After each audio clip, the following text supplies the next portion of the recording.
नमस्कार, आप देख रहे हैं इंडिया टीवी। कहानी कुर्सी की आप देख रहे हैं और वक्त 1 बजे का है और आज तमाम पॉलिटिकल कहानियां एक के बाद एक सिलसिलेवार तरीके से आपका इंतजार कर रही हैं।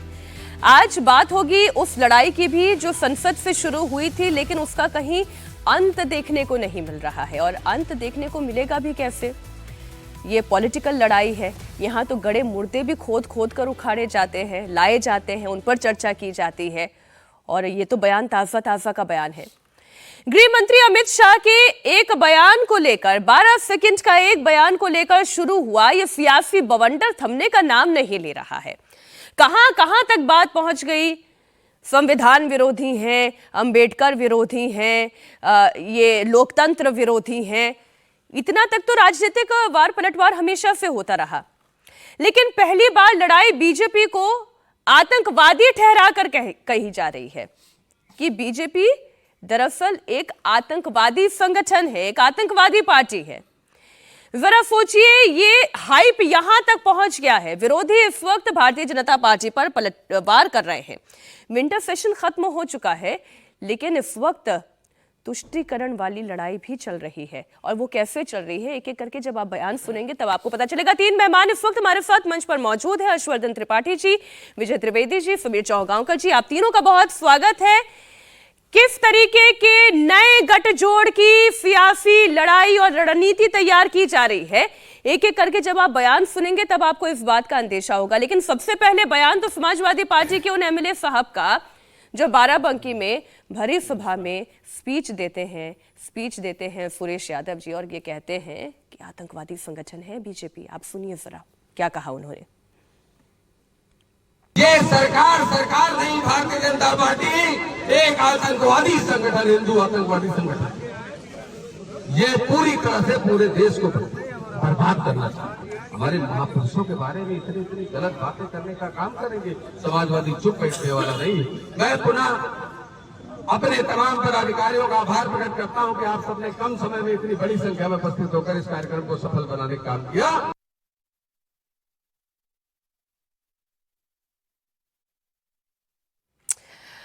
गिरिराज सिंह ने भी इस बयान पर पलटवार किया है। अब वो पलटवार क्या है वो मैं आपके सामने रखूं, उससे पहले इसी वीडियो पर, वो एक 12 सेकंड का वीडियो था विजय जी, ऐसा सियासी बवंडर खड़ा हुआ उसके बाद जो अभी रुकने का नाम नहीं ले रहा है। और एक बार फिर से ये हिंदू आतंकवाद की थ्योरी लेकर आ गए समाजवादी पार्टी। हिंदू आतंकवाद जिसे लेकर इतना सियासी महासमर चला है, अभी इसे लाकर समाजवादी पार्टी क्या करना चाह रही है? देखिए, अमित शाह जी का जो पूरा बयान था, यदि उसको पूरे को रिलीज किया जाता, जारी किया जाता, वो लोग करते जिन्होंने 12 सेकंड का काटा, तो फिर वो मतलब ही नहीं रह जाता ना उसका, वो तो बेमायने हो जाता। अब समाजवादी पार्टी के नेता हैं, वो कुछ थोड़ा ज़्यादा जोश में होंगे, ज़्यादा समर्थक आ गए ना। वो बोला कि कम समय में ज़्यादा लोग आप उपस्थित हो गए तो ज़्यादा जोश में रहते हैं। क्या कहना चाहिए इसको, एक पॉलिटिकल स्टेटमेंट के तौर पर अपने कार्यकर्ताओं के बाहर इस तरह की बात करना, उसको बहुत गंभीरता से मैं नहीं लेता कि कोई ने कह दिया तो क्या लोग मान लेंगे। समाजवादी पार्टी के जो लोग वहाँ बैठे वो मानते हैं भारतीय जनता पार्टी को आतंकवादी संगठन? वो मान जाएंगे? नहीं मानेंगे ना। तो इस तरह हिंदू आतंकवादी संगठन, हिंदू आतंकवादी संगठन। अब हिंदू आतंकवादी संगठन को यदि आप वहां तक जोड़ रही हैं, जो एक जमाने में दिग्विजय सिंह साहब ने हिंदू आतंकवाद और भगवा आतंकवाद की बात की थी, मुझे नहीं लगता कि ये उस तरह से। दिग्विजय सिंह जी का बयान तो फिर भी मैं ज्यादा गंभीर तरीके से एक पॉलिटिकल फोकस्ड स्टेटमेंट था, वो किसी तरह से सरकार को, भारतीय जनता पार्टी को उसमें घेरे में लेने का। लेकिन इस बयान को मैं एक बहुत ही कमजोर सा, या जो भी अपने कार्यकर्ताओं के सामने जोश में भारतीय जनता पार्टी को हिंदू आतंकवादी संगठन बोलने से ज़्यादा तौर पर मैं नहीं लेता। किसी के भी कहने से भारतीय जनता पार्टी आतंकवादी संगठन या हिंदू आतंकवादी संगठन हो जाएगा, ऐसा मैं नहीं समझता कि भारत में कोई ऐसा समझ रहा है। समाजवादी पार्टी में भी खुद ऐसा नहीं समझ रहा होगा। लेकिन अब ऐसे बयान होते हैं। कुछ दिनों पहले आपने बयान देखा था कि राहुल गांधी को देशद्रोही कह रहे थे। अब राहुल गांधी को देशद्रोही कहें या भारतीय जनता पार्टी को हिंदू आतंकवादी संगठन कहें, एक ही तरह की बात है। पॉलिटिक्स में ऐसा होता रहता, मेरे हिसाब से नहीं होना चाहिए। पुरानी स्क्रिप्ट को बार बार दोहराया जाता है, और नेता कार्यकर्ताओं समर्थकों के सामने कुछ ज्यादा ही जोश में रहते हैं। नहीं, लेकिन हर्षवर्धन जी, ये जो पुरानी स्क्रिप्ट है उसको फिर से पढ़ा जा रहा है, उसके पीछे की राजनीतिक वजह भी है ना। आप AIMIM को देख लीजिए, वो एक अलग कहानी सुना रहे हैं। मुस्लिम दलित गठजोड़ बनाने की एक रणनीति सी ऐसा लग रहा है देश में दिखाई दे रही है। इम्तियाज जलील महाराष्ट्र में पुतला जलाने जा रहे हैं। कांग्रेस पार्टी देश भर में प्रदर्शन करने की तैयारी कर रही है, वो प्रेस कॉन्फ्रेंस कर रही है।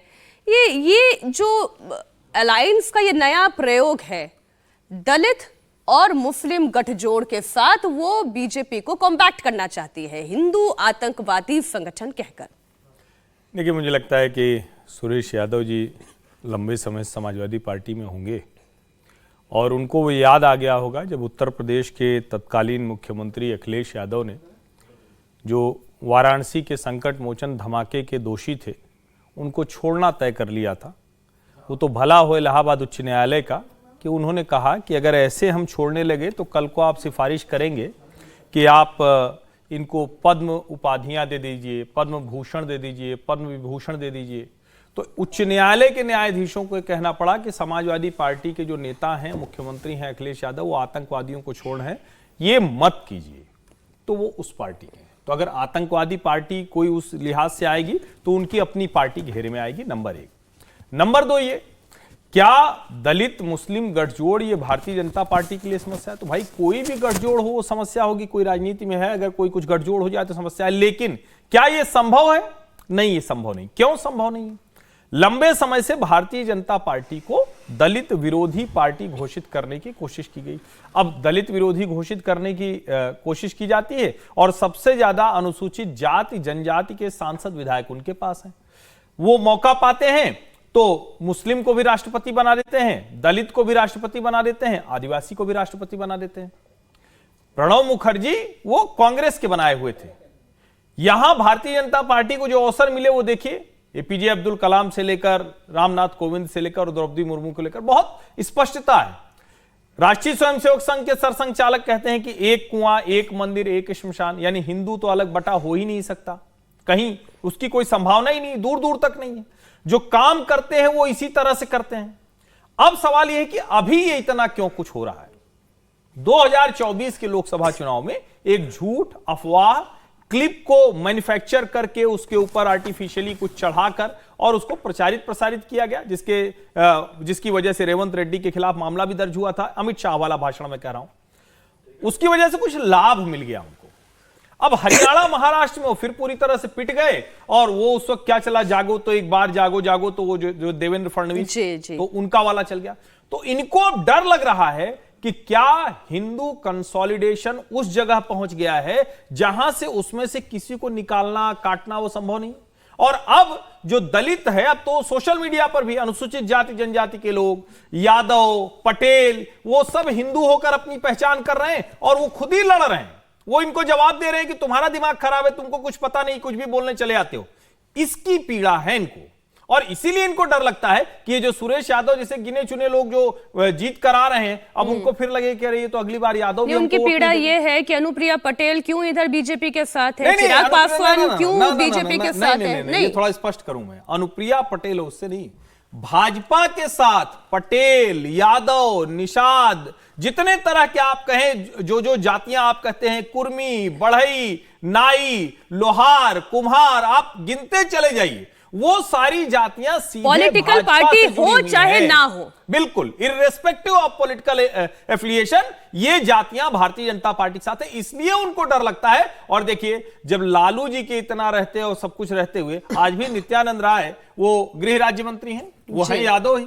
अब कोई यादव लाठी लेके न चले, इतने भले आदमी हैं वो, तो आप उसको यादव ही नहीं मानिएगा। तो यादवों को या दूसरी जातियों को यह भी बुरा लग रहा है, या जाट को ही मान लीजिए। आज उपराष्ट्रपति के पद पर धनखड़ जी बैठे हुए हैं और ऐसे ढेर सारे लोग हैं, भूपेन्द्र चौधरी अभी उत्तर प्रदेश, और राष्ट्रपति के पद पर एक ऐसे समाज, बिल्कुल एक ऐसे समाज से आने वाली महिला है, वो नहीं समझ में नहीं आ रहा है। को वो सोच रहे हैं कि अभी स्थायी हो गया है और उसको हम कैसे काट पाए, तो इस तरह के बयान दे रहे हैं। अच्छा, ऐसी परिस्थिति में समीर जी, बीजेपी का भी जो लाइन ऑफ एक्शन है वो बिल्कुल भी लेफ्ट राइट जाना ही नहीं चाहती, वो अपनी लाइन पर चलना चाहती है और अगर एग्रेशन दिखाती भी है तो वो नेहरू के नाम पर एग्रेशन लेकर आ रही है। अच्छा, समीर जी देखिए, कुछ कहना चाह रहे हैं? नहीं, मैं कह रहा हूं कि ये शायद अब उससे वो किनारा भी कर रहे हैं, अब कह रहे हैं वीडियो एडिट करके चलाया गया है। देखिए, उनको तो पूरा वीडियो दिखाएगा, उसमें कहाँ उनको 10 सेकंड का दिखाया, उनको तो पूरा भाषण दिखाएगा किस तरीके से वो भारतीय जनता पार्टी नहीं, विजय जी कह रहे हैं ना कि कांग्रेस पार्टी दिखा देती तो लड़ाई ही नहीं होती। बिल्कुल, उसमें पूरा अनएडिटेड वीडियो दिखा देती। जी सुनील जी। तो देखिए, मुझे लग रहा है कि जिस तरीके से सुरेश यादव का जो बयान है और भारतीय जनता पार्टी का लगातार जो एक आतंकवादी, पहले दिग्विजय सिंह ने कहा था भगवा आतंकवाद का, हिंदू आतंकवाद, दिग्विजय सिंह तो बड़े नेता रहे हैं, उनकी बात को तो फिर भी गंभीरता से लिया गया था कि वो इस तरह के मुख्यमंत्री, अगर पद पर बैठा व्यक्ति मुख्यमंत्री रहने के बाद इस तरह की बात कर रहा है। सुरेश यादव तो एक बहुत छोटे विधायक है, को समाजवादी पार्टी को बड़े नेता नहीं। वो तो बैकफुट पर आ गए सुरेश यादव, ये कह रहे हैं कि मेरे बयान को एडिट करके चलाया गया, मतलब मैंने बयान दिया ही नहीं। उन्होंने बयान दिया और उस बात को जानते हैं, और उन्होंने क्यों बयान दिया है कि वो जानते थे कि उनको थोड़ी इससे लोकप्रियता मिल जाएगी, एक सस्ती लोकप्रियता लेने के उन्होंने हथकंडा अपनाया हुआ मुझे लग रहा है। और सॉरी मैंने आपको फिर इंटरप्ट करने की गलती की, लेकिन वो क्यों पता है पीछे हट रहे हैं? क्योंकि उन्होंने हिंदू आतंकवादी बोल दिया। अभी मामले दर्ज होंगे। इस वक्त कोई भी पॉलिटिकल पार्टी हिंदू आतंकवादी कह के अपने हिंदू वोटों को क्यों काटना चाहेगी? नहीं, और अभी सबसे बड़ी समस्या अखिलेश यादव और समाजवादी पार्टी के साथ क्या है, 2024 के लोकसभा चुनाव में जो उनका पीडीए चला था, उनको लगा था कि अब मायावती का जो वोट बैंक है और जो पिछड़े दलित भारतीय जनता पार्टी को वोट करते थे, मायावती को वोट करते थे, वो बड़ा वोट बैंक उनके पास आ गया और उसी के आधार पर वो 37 लोकसभा सीट जीतने में सफल हुए थे। भारतीय जनता पार्टी को 33 सीटों पर रोक दिया था, लेकिन जो अभी उपचुनाव के जो परिणाम आए 10 सीटों का, उसमें से 8 सीटें भारतीय जनता पार्टी जीत गई और कुंदर की जैसी सीट भी वो जीत गई है। तो ये पूरे समाजवादी पार्टी के अंदर एक डर और फ्रस्ट्रेशन आ गया है कि भाई जिस पीडीए के नारे के दम पर हमने एक सफलता हासिल की थी, वह पीढ़ी हमारे हाथ से निकल रहा है और दलित वोट बैंक अब वापस भारतीय जनता पार्टी के पास, जैसे महाराष्ट्र के अंदर चला गया, जो कांग्रेस के साथ था वो महाराष्ट्र में चला गया है। अब उन्हें लग रहा है कि अगर दलितों को लग रहा है कि हमसे गलती हो गई है और वापस चला जाएगा, तो हमारी जो राजनीति दलितों को लेकर हमने शुरू की थी, जो अखिलेश यादव ने पीडीए का जिक्र किया था, उसका असर कैसा होगा। तो मुझे लग रहा है वो बोलते समय एक अतिरेकी में, ज्यादा उत्साह में इस तरह का बयान देगा। अब उन्हें लग रहा है कि हिंदू का बोल दिया, अखिलेश यादव की डांट पड़ी होगी, बिल्कुल अखिलेश यादव की डांट पड़ी होगी। तो अब वो ये कह रहे हैं कि मेरा बयान को तोड़ मरोड़ के पेश कर दिया गया है, मेरे बयान को एडिट किया गया है। देखिए, उस बात को जानते हैं कि यादव भी तो आखिर में हिंदू ही होते हैं ना। कई बार तो योगी आदित्यनाथ कह चुके हैं कि लोगों को कृष्ण को कौन नहीं मानता है? वो तो खुद यदुवंशी हैं। कृष्ण को कौन नहीं मानेगा? हर कोई मानता है कृष्ण को, जितना हिंदू है। तो फिर आप हिंदू आतंकवादी कह रहे हो, इसको बोल के क्या हासिल करेगी ये पार्टी? वो भी, और एक है तो सेफ है की जो बात की है योगी आदित्यनाथ ने, जो कहा है बटेंगे तो कटेंगे, प्रधानमंत्री मोदी ने कहा जो एक है तो सेफ है। तो अखिलेश यादव को यह डर है कि कहीं ऐसा ना हो कि मेरी स्थिति भी कांग्रेस जैसी हो जाए कि मेरे पास सिर्फ मुस्लिम वोट बैंक रहे, बाकी मेरा यादव वोट बैंक, बड़ा वोट बैंक चला गया, तो मैं राजनीति कैसे कर पाऊंगा। यह डर अखिलेश यादव का, और मुझे लग रहा है यही समाजवादी पार्टी का डर बता रहा है उपचुनाव के बाद कि 2027 में जब विधानसभा चुनाव होंगे उत्तर प्रदेश के, तो राजनीति किस ग्राउंड पर करेंगे। 2024 के बाद उनको एक आधार पीढ़ी का मिल गया था, अब वो बड़ा आधार उनके हाथ से निकल गया है। और जिस तरीके से योगी आदित्यनाथ लगातार सनातन की बात कर रहे हैं, योगी आदित्यनाथ अच्छा, उनके हाथ से मैं इसी बात को एक्सटेंड करती हूँ। विजय जी बताएं, अगर समाजवादी पार्टी में वाकई इसी बात का डर है, पहले तो आप ये बताएं कि डर है या नहीं है कि पीडीए उनके हाथ से खिसक जाएगा, और फिर बात आरजेडी की भी हो जाए, क्या आरजेडी को भी इस बात का डर है?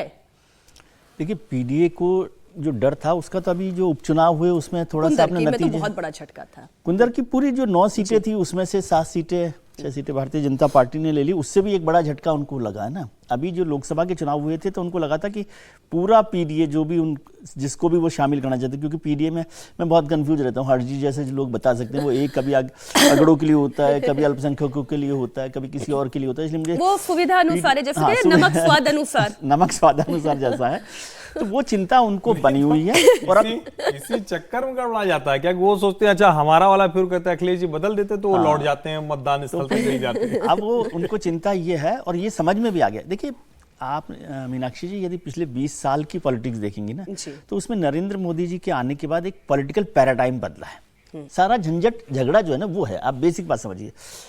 10 साल पहले, 2014 से पहले, 2010 से पहले एक पॉलिटिक्स चलती थी हमारे यहाँ, माइनॉरिटी जो पोलराइज करने की, तुष्टीकरण की, कि माइनॉरिटी के वोट को संभाल लो, बाकी 25% वोट, 20% वोट अपीजमेंट की, माइनॉरिटी अपीजमेंट की, बाकी 20-25% वोट हमारा और आ जाएगा तो खेल हो जाएगा।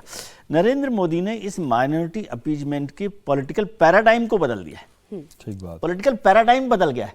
उसका उदाहरण मैं बताता हूं कि 2014-2019 के जिन सीटों को हम लोग, जो बड़े विद्वान लोग हैं, हर्ष जी जैसे लोग, वो माइनॉरिटी डोमिनेंट सीट मानते थे। 75 लोकसभा सीटें 75 लोकसभा सीटों को हम आइडेंटिफाई करते थे। और ऐसे राज्यों में अलग अलग विधानसभा की भी सीटें हैं, 25, 30, 40, उत्तर प्रदेश में भी हैं। उन 75 सीटों में से 40 सीटें भारतीय जनता पार्टी ने जीती है, जिसे हम माइनॉरिटी डोमिनेंट सीट मानते। तो इससे बड़ा संकट खड़ा हुआ है कि अब तो, अभी तक तो ये 75 सीटें तो हमारे पास थी, जिनको हम माइनॉरिटी अपीजमेंट के नाम पर, केवल यूपी की बात है, यही मसला क्या बिहार में भी है? बिहार में भी वही हो रहा है ना, क्योंकि अब ये समझ में आने लगा कि केवल माइनॉरिटी के या अपनी कास्ट के वोट से पूरी वोट बैंक की पॉलिटिक्स आप नहीं चला सकते। आरजेडी का क्या हाल हुआ है आपने देखा ही है। तो इसलिए वो भी समझ रहे हैं, और इसलिए जो यादव साहब, अभी सुरेश यादव साहब है, उनको तुरंत याद आया होगा, या जैसे समीर जी बता रहे कि अखिलेश जी ने उनको फोन किया होगा कि भाई ये हिंदू आतंकवाद नहीं हो। तो अब वो हिंदू को भी नाराज नहीं करना चाहते, अपने वोट बैंक को तो रखना चाहते हैं। और उसमें एक और बड़ा बदलाव किया गया है, आप देख रहे हो, जो ये लोग माइनॉरिटी अपीजमेंट की जो पॉलिटिक्स कर रहे थे, अब वो थोड़ा सिमर करके शांति से इस अपीजमेंट पर काम कर रहे हैं।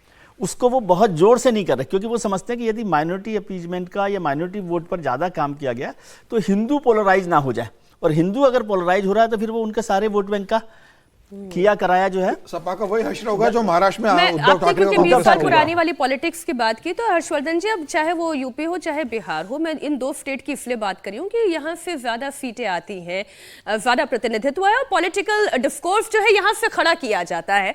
तो अब ना मंडल चलना है ना कमंडल चलना है, क्योंकि एक है सेफ है वाले बयान में, तो आप all together irrespective of caste, creed, class, gender, सबको आप जोड़ रहे हैं। देखिए मीनाक्षी जी, मुझे लगता है कई तरह के भ्रम टूटे हैं। विजय जी ने जो कहा कि पैराडाइम शिफ्ट हो गया है, तो आप जरा इसको समझिए। जिस बिहार को आज भी, और मैं कहता हूं ये भाजपा साहस नहीं कर पा रही, जिस बिहार को आज भी कहा जाता है कि अरे बड़े जातिवादी हैं लोग, यूपी बिहार का नाम आते ही जातिवाद जातिवाद करने लगे हैं। अब ठीक है, अब चूंकि हिंदी पट्टी के पत्रकारों को नहीं पता कि भैया गुजरात में कितने तरह की जाति का मामला है, उनको नहीं पता कि महाराष्ट्र में कैसे कितने तरह की जातियां लड़ते हैं, तो यहाँ वालों को ही कहते हैं। क्योंकि ये अच्छी बात है वैसे कि पत्रकार ज्यादातर हिंदी पट्टी के हैं, तो उनको बोलने में वही लगता है। दूसरे वाले हैं जो अंग्रेजी वाले पत्रकार हैं, वो थोड़ा बेईमान ज्यादा है हिंदी वालों से। उनको क्या है कि वो सिर्फ एलिट वाली बात करते हैं, वो मास की बात ही नहीं करते, कभी पॉलिटिक्स में नहीं जाते। वो ऊपर 4 लोगों से बैठे, अच्छा 5 स्टार होटल की लॉबी में मिले, उसी के आधार पर बता देते हैं, तो उनको तुरंत वही वाला ध्यान में जाता है कि यूपी बिहार जातिवादी। Oh my God, the social fabric is just like that. अच्छा, इसको तो हम अंग्रेजी नहीं बोल पाएंगे। नहीं, मुझे लगा आपने एलिट वाली बात बोली। उस जातिवादी उत्तर प्रदेश और बिहार को सोचिए, और देश को ये याद रखना चाहिए जब यूपी बिहार को आप जातिवादी कहते हैं। 2007 मायावती, 2012 अखिलेश यादव, 2017 भारतीय जनता पार्टी, 2022 योगी आदित्यनाथ।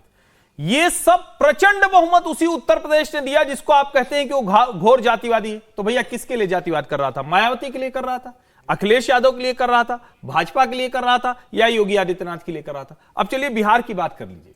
2005 से लगातार आप सब करके उसी गठजोड़ को जिताते हैं जिसमें नीतीश कुमार रहते हैं। तो नीतीश कुमार तो कुर्मी 2.5% आबादी, किसके लिए राजनीति कर रहा है? 40 में से 39 सीट एनडीए को मिल जाती है लोकसभा में। दरअसल ये डर है उन लोगों का कि ये जो सच है अगर पता लग गया, और मैं बार बार कहता हूं, मैं अपने निजी अनुभव के आधार पर कह रहा हूं देश भर घूमते हुए, जो ये जातियां जिनको ये अपनी ठेकेदारी, अपनी बपौती, अपने घर का वोट समझते, तो खिसक कर हिंदू पहचान के साथ जुड़ गया है, वो भारतीय जनता पार्टी के साथ चला गया है। इसलिए इनका ये पूरा मसला है। ठेकेदारी व्यवस्था खत्म, व्यवस्था ही खत्म हो गई, ठेकेदारी व्यवस्था एकदम खत्म हो गई। अब वो किसी के कहने से नहीं जाता है। और अगर ऐसा नहीं होता तो एक उदाहरण और ले लीजिए, उसके बाद फिर इस बात से और समझ में आ जाएगा। राम कृपाल यादव, वो किसको हराते हैं? मीसा भारती को। मीसा यादव, ठीक है, मैं ऐसे बताता हूं जिससे समझ में आए। तो इससे बड़ा उदाहरण नहीं हो सकता कि लालू जी की बिटिया हार जाती है लालू जी के एक सिपा सलार से, क्योंकि वो भाजपा में चला गया। यादव वोट नहीं करते,